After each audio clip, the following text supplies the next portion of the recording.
What is going on, traders? It's going to be a pretty quick video. We're going to get straight into it. Like, subscribe, comment your thoughts below. Let's get into the video. So right now we are looking at the NASDAQ, the NQ weekly time frame. And something I've been warning you guys about and been talking about for quite some time now is what happens once we retest the 50 MA on the weekly time frame. Now, we are seeing a rejection back towards the downside. I don't think it's a reason to panic just yet. If you are bullish, if you're bearish, then you're kind of foaming at the mouth right now.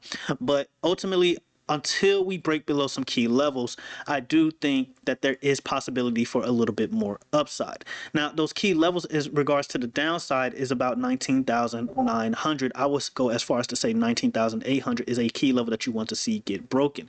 And the reason why I'm saying that is if you go back here towards this area right here, let's actually zoom in here. One thing I've been telling you guys about for the past, I don't know how many videos, is this double bottom right here, right? And so if we manage to break back below this double bottom neckline at around 19,800, 19,780 more or less, then I do imagine that we are going to see a lot more downside and the floodgates open all the way back towards 19,200 range. Now, that doesn't necessarily mean we have to head to 19,200. It just means that we have space and opportunity to head there, right? So that's what I'm looking at when it comes to downside in regards to the NASDAQ. Now, if we are talking about upside, then obviously it goes without saying that we need to get above the 50 MA on the weekly time frame. And something I mentioned to you guys multiple times is that every time we created a low in the market, a new low in the market on much bigger time frames, it tends not to be the last low that we get, and eventually we end up retesting the weekly 50 MA or the 200 MA on the daily time frame. Now, another interesting thing is that I don't have it up right now, but historically, when we get depth crosses on the daily time frame, that's when the 50 crosses below the 200. Eventually, you end up retesting that depth cross, and so far we are retesting that depth cross on multiple, multiple futures, multiple ETFs, even stocks. We're seeing that we are retesting the depth cross before possibly heading back towards the downside. Now, one thing I want to reiterate that I've mentioned before last week, and I'm going to stand by, is that I do think we're going to see another drop this week, possibly a rug pull. Could I be wrong? Absolutely. Now, if we're talking about a bullish scenario here, we can easily form a inverse head and shoulders pattern here, all the way down to 19,200, and then start heading much higher. That is very much possible. Not only that, but you will be looking at a higher low all over again. So you have a low here, a higher low here, and then you will have another higher low here. Now, if we manage to break below 19,200, 19,180 more or less, then at that point, I do think we're going to fill this gap all the way down here at around 18,500, which is a more likely scenario that I am leaning towards. Surprise, surprise. Now, one thing I've mentioned before over and over is that if we don't create a lower low, right, in the overall market, then I do imagine that we could potentially create some type of double bottom down here all the way at 16,800, between 16,800, 16,400 before possibly heading towards all-time highs. Now, I understand a lot of traders are talking about all-time highs, and that's great and all, but tariffs is not enough for all-time highs in my opinion.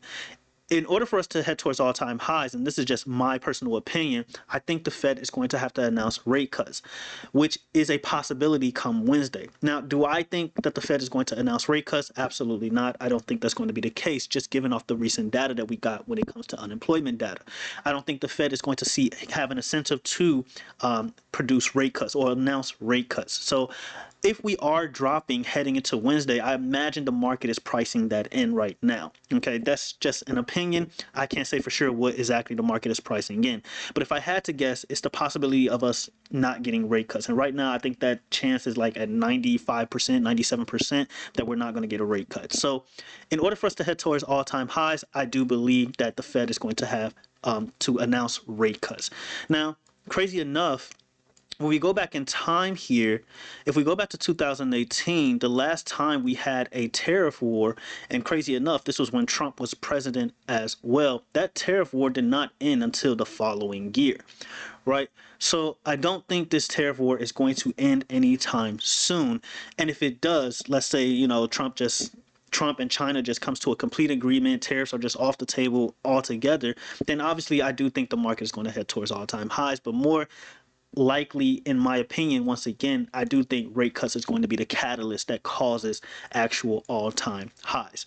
So So that's what I'm looking at when it comes to the news that we are going to get this upcoming week, this upcoming trading week, right? What am I doing? So let's reset this. So right now we are witnessing a rejection off that 50 MA. Is it a rejection worth panicking over? If you're bullish, no, not yet. But if we manage to get below 19,800, 19,780 more or less, then you might want to start shaking in your boots, okay? I'm not saying we're going to crash and burn just yet, but the signs will be there once we get below that 19,800 level. It's important to note as well that you do have a gap all the way down here at 18,500. It is very rare that the futures leaves gaps open for a very long time, right? And a very long time is all about perspective, but it is very rare, at least from my 12 years experience, that the futures market leaves gaps open for a long time. Now, ETFs such as SPY, Qs, they leave gaps open all the time, but when it comes to the futures, more than likely they end up filling these gaps. When it happens, I can't say for sure, but that is something you want to look out for. Now, in regards to upside targets, we could head as high as 20,600. We talked about this before. Let's go back to the daily time frame here, right? And so in regards to upside targets, you can head back towards 20,600, 20,700 range, and we talked about this before, where that will be the double top. So you have your top here, your top here. That will be your double top neckline. And then we retest that double top. Not only do we retest this double top neckline, but we will be retesting that evening star pattern I've shown you guys. I believe it's on the weekly time frame. So you'll be retesting this evening star pattern before possibly rejecting back towards the downside. Now, in order for us to do that, I imagine we're going to really need good news to get above the 50 MA on a weekly time frame. But as you guys see, bears are extremely present in this area. I tell you guys all the time, look to the left and they will tell, and your charts will tell you where bears and bulls are. And right now, when you get in within this territory, or while you're in this territory, I should say, bears are extremely present, right? You got bears here, bears here, bears here, bears here, a Pomeranian, bears here, and then a Great Dane. Okay, so regardless, right? I assume a bear can beat a Great Dane. I don't know why I said a Great Dane, but regardless, bears are extremely present in this area. You have bearish wicks all in this area as well. You have the 50 MA on the weekly time frame as well. You got tons of bearish candles. I mean, it all adds up, okay? It all adds up. So in order for us to really break towards all-time highs, again, we're going to need really good news, and I imagine that really good news is rate cuts. And I don't think we're going to see rate cuts until maybe the summertime. That's just my opinion. You guys let me know what you think in the comments below. Now, if we zoom out, I know we're spending a lot of time on the NQ. We zoom out, we see that this rising wedge pattern is still in play. In fact, the measured move for this rising wedge pattern is all the way down here towards 15,800 range. If we look at the ES, right?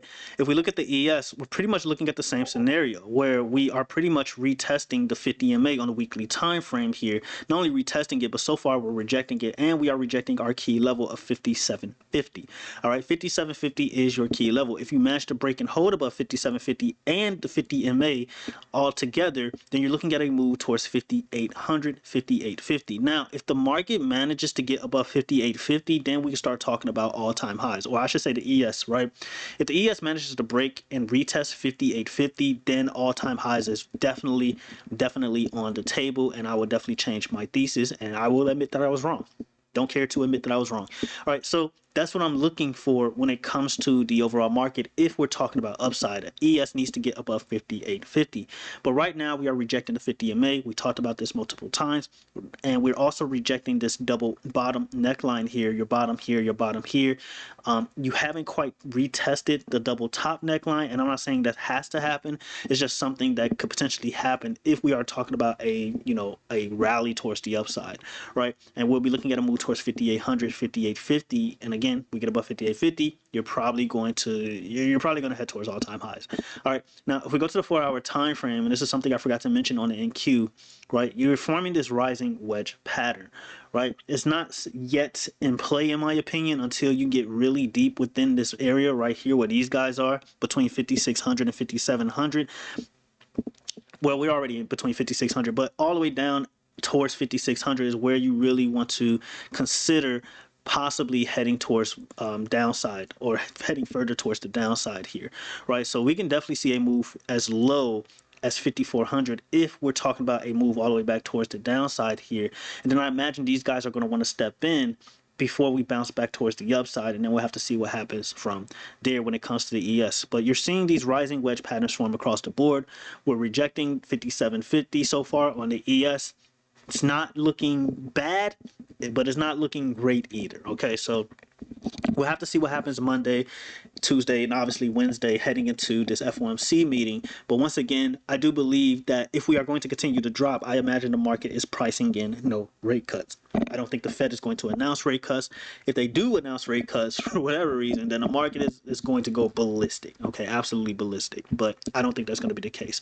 You guys let me know what you think in the comments below when it comes to that. All right, so let's look at the SPY real quick. I didn't plot on the SPY. Sorry about that. I've started this whole video late, but regardless, I always say that like I work for somebody when I don't. But regardless, when you're talking about the SPY, right? Your key level here is 570. We saw the SPY have a hard time getting above 570. You can also argue that 568 is your key level, which I wouldn't argue with at all. Ultimately, the SPY can head towards 575, and then from there, which is kind of crazy here, you're looking at a double top neckline. So it kind of is kind of different from the ES, which will be interesting. You're also forming bearish divergence across the board, right? Where if we look at the SPY in comparison, well, not the SPY, the ES in comparison to NQ. NQ is forming a higher high while the ES is forming a lower high here, right? So high here, and then you'll have a lower high here, right? Well, NQ is forming a higher high here, and so you have bearish divergence. So this is going to be pretty interesting to see how this plays out, in my opinion. And you guys let me know what you think about that in the comments below. But if we go back to the SPY, 570, 568 is your key level here. And ultimately, you can head back towards the downside. And if you look at the weekly time frame here, once again, you are at the 50 weekly MA.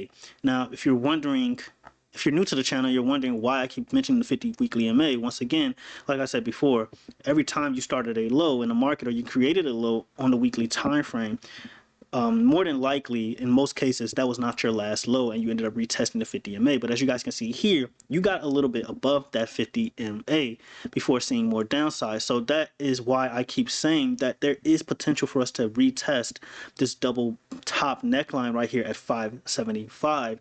And then we possibly wick off of that before heading back towards the downside. And then I would be looking at a target as low as 480 on the SPY, right? So that's what I'm looking at when it comes to the SPY. Triple Qs, same thing. You're just looking at the same thing across the board. You're at the 50 MA, right? You zoom out, you see that you are getting really close to the bottom of this rising wedge. Double top neckline here at around 505, 500 range, somewhere around this range. So yes, it is very much possible that triple Qs can pump towards the upside, and we could see a move as high as about 505 before rejecting towards the downside, and I would be looking at a target of 400. So that's my thoughts when it comes to the overall market this week. Can we see more upside? Absolutely. But I do think the upside is limited if we are going to, let's say tomorrow we continue to pump and Tuesday we continue to pump, and let's say we hit about 500 and 505, I do think that's pretty much the top for the short term before we head back towards the downside, right?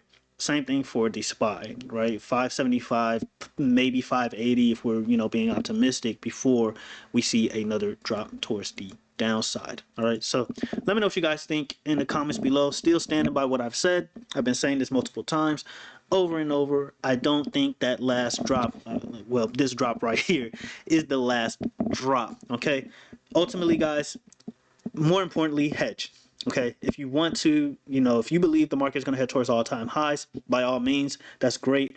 But more importantly, I think the best thing you can do is hedge. So for example, I've alerted to you guys, even on this YouTube channel, even though a lot of you doubted me, a lot of you told me I was jumping in too early. I told you guys about Apple, jumping into Apple shares, right? Told you guys about Apple shares being at the 200 MA, and I said I'm investing into Apple shares at around 183, 177, and my average is at around 140, and look what happened to Apple, right? So even though I have puts on the SPY set for July and IWM puts as well, I believe set for June 20th and May 16th, I'm still hedging with my, portfolio with my shares, right? My Apple shares. And then I told you guys about Google as well at around 152 and 140 that I'm going to invest into Google at around 152 and dollar cost average at 150, right? Because historically, Google always bounces off the 200 in May, right? And Apple always bounces off the 200 in May, right? And then Uber, absolutely love Uber. I told you guys about Uber at around $66 per share, and now Uber is at around $84 per share. And then I told you guys about Tesla as well at around 220 per share, and now Tesla is at around what, 287 per share, right? So this is why you don't wait until a specific price target. You wait for a certain type of evaluation to pop up. You wait for a PE ratio to pop up. You wait for historical type data to pop up. When I say historical type data to pop up, historically, when Apple hits the 200 in May, 100% of the time it bounces off of it. Okay, 100% of the time. There's not one time Apple has broken below the 200 in May and stayed there for a long time, right?